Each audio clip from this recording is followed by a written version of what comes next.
Fala galera, está começando mais uma edição do 4 na Linha Podcast.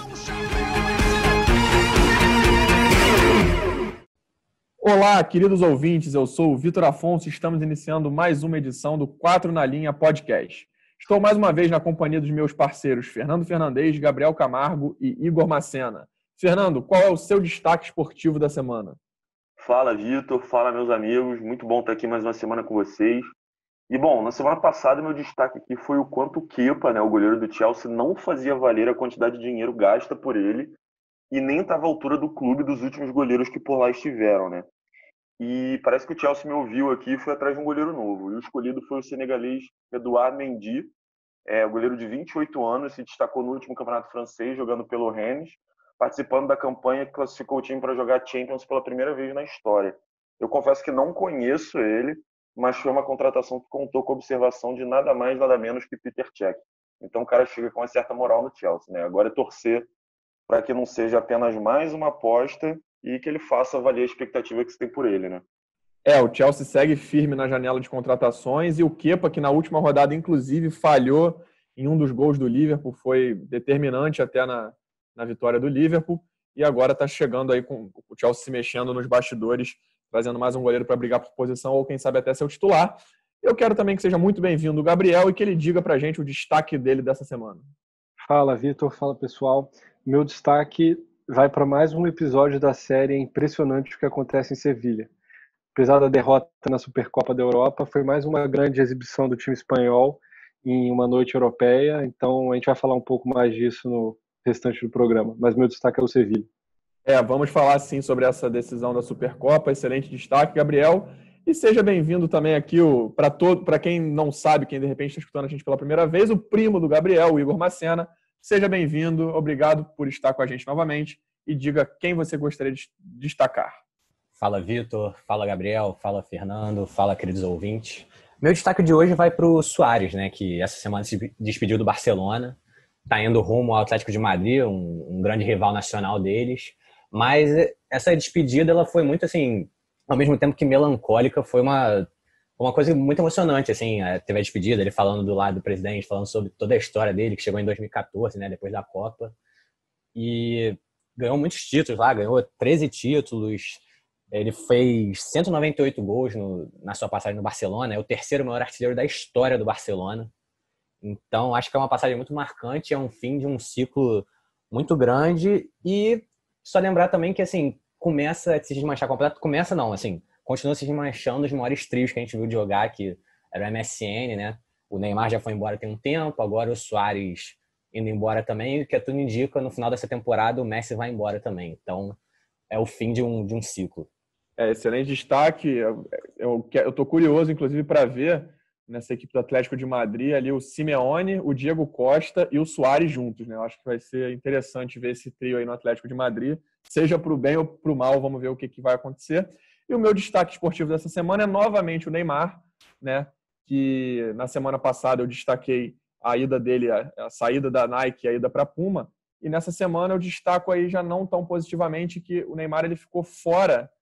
A gente vai falar um pouco mais disso mais para frente no programa, mas saiu a lista dos 3 melhores jogadores da UEFA dessa temporada, os 3 que estão brigando pelo prêmio de melhor da Europa nessa temporada, e o Neymar não ficou entre os 3, o trio é Lewandowski, De Bruyne e o Neuer, então o Neymar acabou ficando de fora dessa lista, então talvez já seja aí o Neymar, a gente até cogitou o Neymar brigando pelo posto número 1 do mundo, o prêmio da FIFA. Talvez isso seja um sinal que ele não esteja tão forte assim nessa disputa. Não sabemos, vamos ver. Então, meu destaque é o Neymar ter ficado fora desse top 3. Esses foram os destaques de hoje. Então, vem com a gente para mais uma edição do 4 na Linha. Na edição de hoje do 4 na Linha podcast, nós traremos muita coisa legal do futebol europeu. E, para começar, vamos falar sobre a decisão da Supercopa da Europa, que aconteceu nesta quinta-feira. O Bayern de Munique saiu perdendo, precisou jogar a prorrogação, mas venceu o Sevilha por 2-1 e conquistou sua 4ª taça em 2020. Então eu começo perguntando ao Macena. Macena, segue tudo normal em Munique? Uma vitória esperada, do Bayern, mas não foi tão fácil, não. Assim, foi uma vitória que foi só na prorrogação e o Sevilha foi muito valente, foi um time que, nesse tipo de jogo, ele sempre complica. tanto que é um dos maiores campeões da Liga Europa e tipo, sabe jogar um mata-mata, sabe jogar jogos decisivos e mais uma vez complicou para um time que no papel teoricamente é muito mais forte e assim, teve grandes atuações do Sevilla, como eu gostaria de destacar o Diego Carlos, que fez mais uma vez uma grande partida, o zagueiro do Sevilla brasileiro, e eu acho que merecia uma chance na seleção, né, já que a gente está com uma safra de zagueiros assim, boa, mas, por exemplo, Marquinhos, que é um zagueiro titular, hoje em dia joga como volante no PSG, então acho que é um jogador para a gente ficar de olho. E acho que, assim, como um jogo, o Bayern jogou como o Bayern, assim, com o Gnabry jogando muito, o Lewandowski sendo decisivo, como sempre, mas eu acho que o Bayern, ele começou a ter um problema que eu até queria abrir uma discussão com vocês, que é a falta que o Thiago Alcântara vai fazer para esse time. Porque agora o Kimmich foi levado para o meio de campo, mas eu acho que ele não vai conseguir manter o nível do Thiago Alcântara e, na minha opinião, o Thiago Alcântara era um dos maiores jogadores assim, desse time e da geração que a gente tem hoje jogando futebol europeu, futebol mundial. Então eu acho que o Thiago Alcântara, a perda do Thiago Alcântara para esse time vai ser uma coisa que, sim, que a gente ainda não consegue mensurar se a gente vai continuar vendo aquele Bayern, apesar assim, na estreia do alemão, o Bayern fez 8-0 no Schalke, então mostra que ainda tem muito poder de fogo, mas eu acho que o cara de jogos decisivos, assim, um jogo como hoje, que estava um pouco difícil no meio de campo e consegue fazer uma bola diferente, alguma coisa assim. Então, eu acho que a perda de Thiago Alcântara, principalmente para uma Champions dessa próxima temporada, que vamos ter jogos difíceis, o Bayern vai passar por situações difíceis. O Thiago Alcântara era um cara que era para um desafogo para esse time. E a saída dele, eu acho que a gente não vai ver mais aquele Bayern do ano passado que você entrava em campo e sabia que ia ganhar, porque era um grande time. Eu queria saber a opinião de você, que vocês acham que o Bayern, com essa perda de Thiago Alcântara, vai também ter esse problema muito grande? Olha, Marciano, eu não concordo tanto assim com você, mas eu vou deixar primeiro o Fernando falar, porque o Fernando ele já tinha sinalizado que, quando você falou aqui na nossa reunião de pauta antes sobre isso, o Fernando já tinha sinalizado que ia discordar de você. Então, eu vou passar a bola para o Fernando primeiro. Assim, eu não vou discordar tanto assim de você, mas o que eu vi do jogo hoje foi, óbvio que o Thiago faz falta porque é um grande jogador, mas continuou me impressionando como o Bayern chegava no ataque com muita gente. Então, todos os ataques do Bayern você via, tinha o Lewandowski, o Miller, o Gnabry, o Goretzka, o Pavard, o Davies, o Sané, todo mundo chegando lá, o Bayern, ele podia ter matado o jogo muito antes, teve inclusive 2 gols anulados. Então, assim, claro, eu acho que o Thiago faz falta, mas no jogo de hoje, para mim, isso não ficou muito visível, não. Eu acho que o Goretzka acabou assumindo bastante bem, talvez o que ele teria feito no jogo de hoje, e acho que o Bayern continuou me impressionando, continuou, para mim, sendo uma máquina de atacar. Já a percepção que eu tenho disso é que, com certeza, o Thiago faz falta, para mim, hoje, um dos melhores meio-campistas do mundo, então faria falta em qualquer equipe, mas eu acho que a solidez do Bayern, o domínio do Bayern, né, até pelo 8-0 contra o Schalke, por exemplo, na semana passada já mostrou isso. Então, acho que, em termos locais, o predomínio vai continuar. Hoje foi decisão de jogo único contra um time que é chato nessas partidas, né? A equipe do Sevilla dá trabalho nessas partidas, o rei da Europa League dá trabalho nesses jogos, mas assim, eu acho que o Bayern, ele, apesar de perder o Thiago, sendo sincero, dessa forma parece que é o Barcelona perdendo o Messi. Eu acho que não é bem assim, eu acho que o Bayern tem vários outros talentos individuais para poder suprir essa ausência, e eu acho que o coletivo foi o principal fator do Bayern pós-pandemia, inclusive com toda essa criação do Bayern nos jogos, e que às vezes não resulta em tantos gols, mas a equipe continua dominando. Tanto a final da própria Champions League foi 1-0 só. Essas partidas, decisões, assim, jogo único, muitas vezes acabam tendo placares mais equilibrados, né? Mas eu acredito que o Bayern vai manter o predomínio dele, principalmente em termos nacionais, e também acho que vai brigar bem na Europa. Eu concordo com o Vitor, eu também acho que o Thiago vai fazer falta, mas não é tanta coisa assim, acho que é mais o coletivo do Bayern, e depois do coletivo tinham outras peças que se destacavam mais, e tudo bem que o Thiago podia ser o cara que tirava um passe ali, descolava e destravava um jogo, mas apesar da posição ser diferente, eu acho que o Bayern pode ganhar muito com o Sané agora, que é um cara que eles não tinham assim tão criativo no setor ofensivo, pode acabar compensando.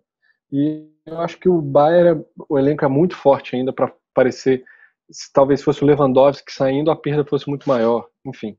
Mas eu acho que o mais legal de destacar é o Sevilla, que mais uma vez fez uma partida boa, jogou de igual para igual, botou bola na trave, perdeu chance em contra-ataque cara a cara com o Neuer, deu bastante trabalho ao Bayern.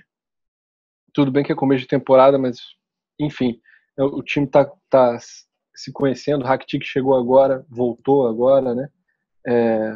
Então o que me chamou mais atenção mesmo foi o Sevilla, que de novo está fazendo jogo duro para os grandes times, e eu acho que isso reforça a discussão que a gente teve semana passada sobre o campeonato alemão e espanhol. Tudo bem que é um contexto diferente, é jogo único, campo neutro, final, o Sevilla está acostumado a esse tipo de jogo, coisa que os times alemães não estão, que eles raramente chegam em, tirando o Bayern, o Borussia teve aquele ano que eles perderam para o Bayern, mas fora isso os outros times não chegam nas finais das competições europeias. Então o Sevilla tem essa experiência, mas mesmo assim o Sevilla deu muito trabalho para o Bayern, que não está acostumado com isso na Alemanha, né?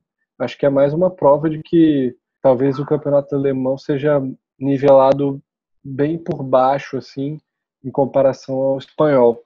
Excelente você trazer até essa lembrança, Gabriel, da nossa última discussão na semana passada, porque a gente até ficou bem dividido aqui, né, entre os 4 integrantes em relação ao campeonato alemão, campeonato espanhol, mas, de fato, em termos de desempenho nas competições europeias, né, a gente pode dizer que, principalmente nessas últimas 2 décadas, as equipes espanholas acabam, acho que ao longo de toda a era Champions League já era assim, né, mas essas 2 últimas décadas evidenciaram isso ainda mais, com o número de títulos de Barcelona e Real Madrid, também com equipes como Valência no início dos anos 2000 chegando em finais, né, a equipe do Villarreal indo até semifinal, Sevilha dominando a Europa League, Atlético de Madrid também ganhando a Europa League. Então, de fato, as equipes espanholas elas têm um desempenho, de fato, em competições europeias melhor do que as equipes da Alemanha. Mas eu queria também aproveitar aqui e chamar eu queria saber se o Macena, na verdade, tem alguma tréplica, já que foram 3 contra ele levantou uma discussão, ele achou que ia ter um grande debate. Ele ficou sozinho, eu quero saber se ele tem uma tréplica, vou dar essa chance ao Macena. E depois eu vou fazer uma perguntinha ao Fernando, uma provocação sobre a posição que ele adora, que é a posição de goleiro. Não, Vitor, eu só acho que eu concordo com tudo que vocês falaram, assim, acho que o time do Bayern é muito forte, como eu falei, mas eu acho que a perda do Thiago vai ser uma coisa muito grande, assim. Eu acho que os outros times, por exemplo, o Liverpool, que é para onde o Thiago foi, eu acho que ele vai conseguir igualar os jogos muito pelo Thiago. O Thiago vai fazer uma diferença no time do Liverpool, naquele meio campo ali, que eu acho que um Bayern e Liverpool, eu acho que hoje em dia é um jogo pau a pau, assim. Então, eu acho que o Bayern ele tem outros jogadores para manter no time, para fazer um time muito forte. Para o meio de campo agora tá Goretzka, Kimmich e Miller. Ainda é um meio de campo muito forte.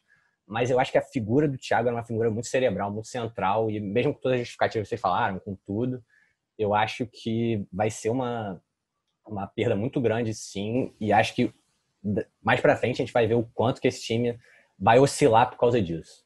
Olha, Marcelo, eu te dei a chance da tréplica para você falar, não em relação ao Bayern, mas você falar que vai fazer diferença no Liverpool. Mas que vai fazer diferença no Liverpool, é claro que vai fazer diferença no Liverpool.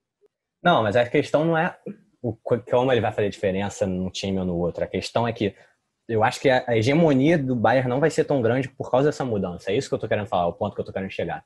Porque no Liverpool ele vai fazer uma diferença muito grande no Liverpool, porque eu acho que vai se igualar o time do Bayern com o Liverpool. Eu acho que hoje em dia são times iguais, que eu não consigo ver o Bayern sendo tão mais forte quanto ele era como uma figura central como o time Thiago. É o ponto que eu queria chegar. Pô, mas ele já era, não? Você já não acha que eles já eram parecidos? Tanto é que o Liverpool eliminou o Bayern no ano que eles ganharam a Champions, né? Eu acho que eles já eram meio parecidos.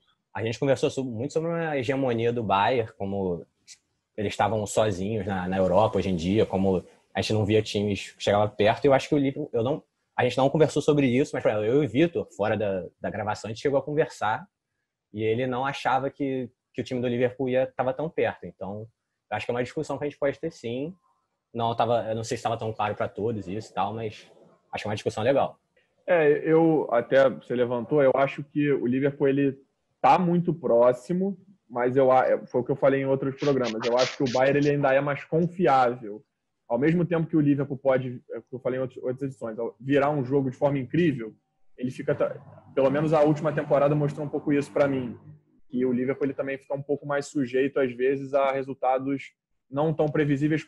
Tudo bem que tinha a questão de não ter o Alisson, mas o exemplo da partida contra o Atlético de Madrid, entende?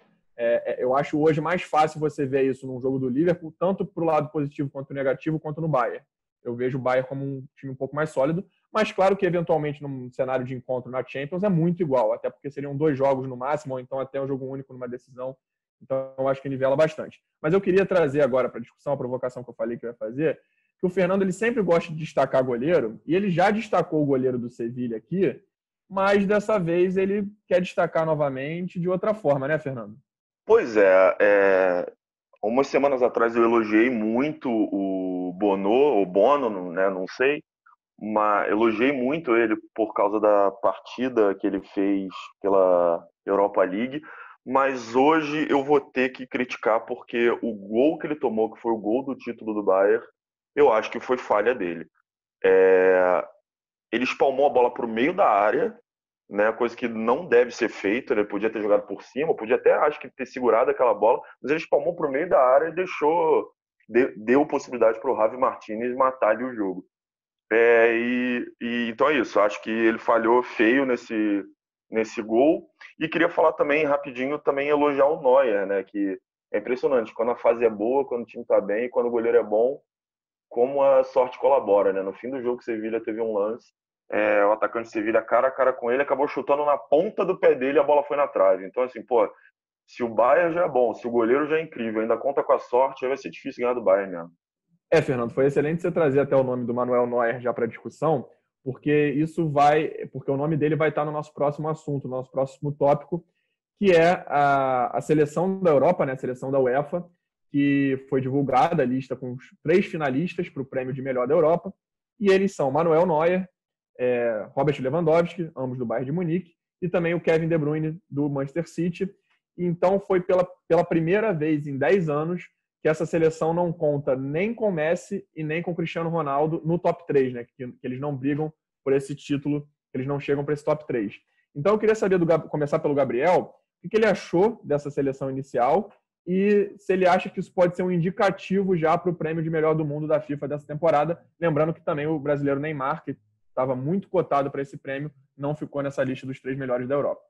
Cara, geralmente eu costumo discordar das premiações que as entidades fazem, mas acho que nesse caso não tem muito o que reclamar, não. O Messi e o Cristiano Ronaldo estarem fora da lista é justo. Acho que essa temporada aí foi a primeira bem abaixo deles em relação aos principais jogadores. E esse top 3 é isso mesmo, assim. A gente falou bastante até nos episódios anteriores da possibilidade do Neymar ou até do Mbappé figurar nessa lista, disputar o prêmio de melhor do mundo, mas eu acho que o De Bruyne e o Lewandowski principalmente são os principais favoritos para ganhar, e a indicação do Neuer é justa também, é uma posição que a gente acaba esquecendo muitas vezes, menos o Fernando, mas é justo, ele foi importantíssimo para o título do Bayern e já está sendo de novo como foi agora na Supercopa da Europa. Então, aí a gente já conversou bastante sobre o que o Neymar fez, como ele jogou pouco na temporada, mas o pouco que ele jogou foi muito significativo, o que ele fez. Eu fui um dos defensores que, mesmo sem o título, talvez ele pudesse ser o melhor do mundo, ele jogando muito bem uma final. Mas eu acho que, assim, quem ganhar ali, por exemplo, dos 3 que estavam, o Lewandowski, o De Bruyne, o Neuer, foram 3 jogadores importantíssimos para suas equipes. O que o De Bruyne jogou, a gente cansa de elogiar ele aqui. E o Lewandowski, pelos números dele na temporada absurdos que ele fez. Então, eu acho que é justo, não tem muito o que reclamar. Normalmente, que nem o Gabriel falou mesmo, a gente discorda de muitas coisas que acontecem nessas eleições, mas eu acho que agora não tem muito discordar. Assim, por exemplo, no 4º lugar, foi empatado entre Messi e Neymar, o 4º lugar. E a gente falou assim, o Messi teve uma temporada boa, mas o Barcelona teve uma temporada horrível.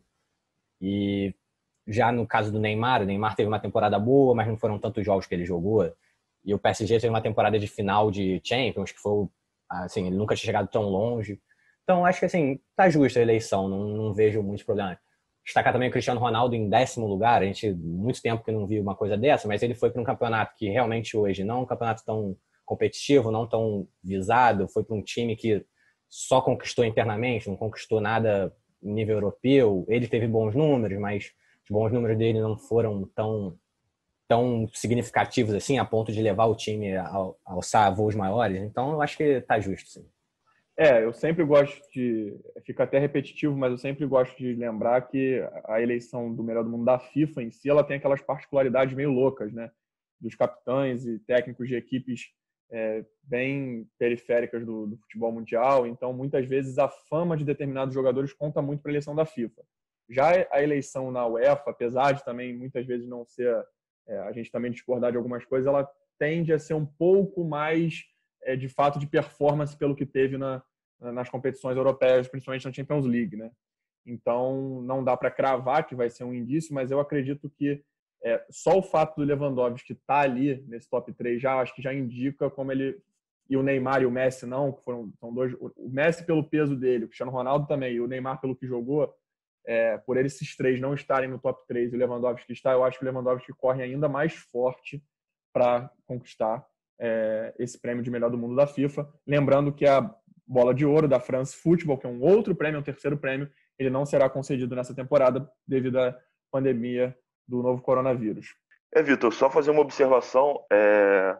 Eu acho muito maneiro ter um goleiro, né, nessa lista de finalistas, mas eu acredito que no prêmio, né, da FIFA de melhor jogador do mundo, acredito que pelos goleiros terem um prêmio individual, né, de melhor goleiro do mundo, acredito que o Neuer deva sair dessa trinca, e aí acredito que o Neymar entre no lugar dele para concorrer ao prêmio. Fernando, isso que você falou, de fato a FIFA ela separou, né, nos últimos anos, então acho que eu também acredito que acabe saindo o Neuer, que aí é o grande favorito para ganhar esse prêmio de melhor goleiro do mundo, e entre no lugar dele o Neymar nessa lista. Para mim também é Neymar, De Bruyne e Lewandowski, que para mim formam o trio ali para brigar pelo prêmio de melhor do mundo da FIFA. Mas encerramos assim o nosso primeiro bloco, mas continue com a gente que na volta nós vamos ter os nossos jogos de destaque para essa rodada do fim de semana pela Europa. Voltamos agora com o nosso último bloco do 4 na linha, e agora chegou o momento de nós repetirmos o que fizemos na semana passada e falarmos de algumas dicas de partidas para os nossos ouvintes assistirem durante o fim de semana, curtirem durante o fim de semana. Eu quero começar, vamos manter aquela nossa ordem ali do Fernando, começando, depois o Gabriel, o Macena, e eu encerro e me despeço de todos. Então, Fernando, pode começar com a sua dica de partida para o fim de semana.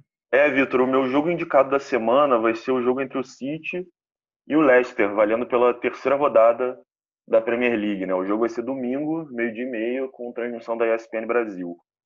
O Leicester começou muito bem a temporada, né? Jogou muito bem os 2 primeiros jogos, fazendo muitos gols e vencendo os 2 partidos até agora.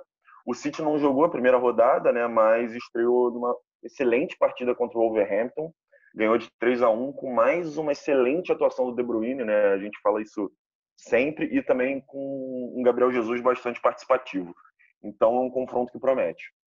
A minha sugestão de jogo para esse final de semana vai para Everton e Crystal Palace. Sábado, 11 horas da manhã na ESPN Brasil. Vai ser interessante ver como o Crystal Palace se comporta depois de uma vitória surpreendente em cima do Manchester United. Ganhou por 3-1 no Old Trafford.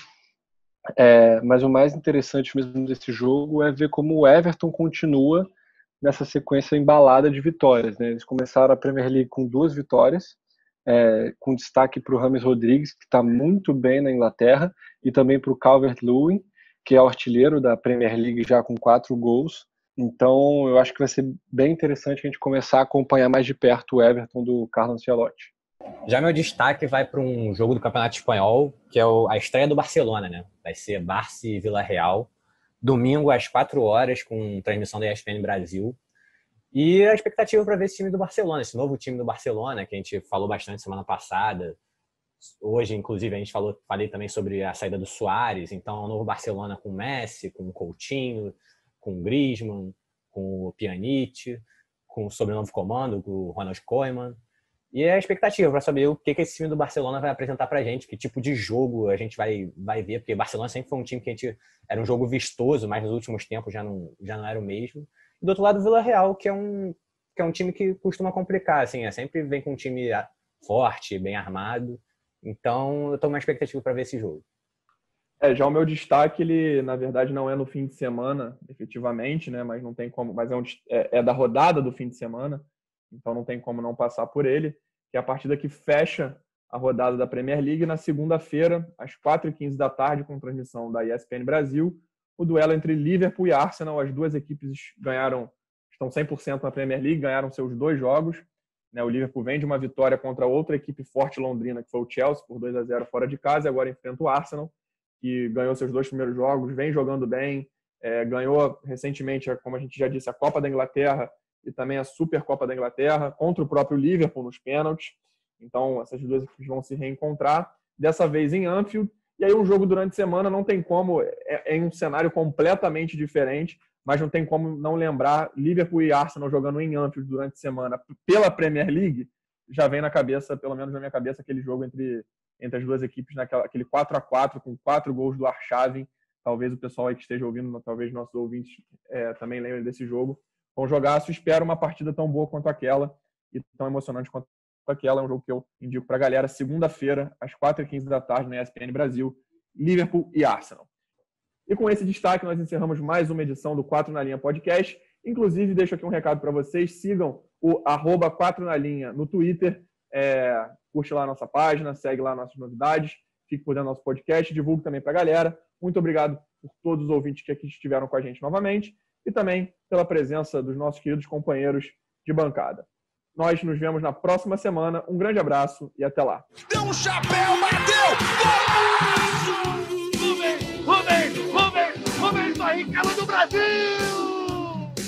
Prata, Brasil! Tocu na perna esquerda, ele está parado!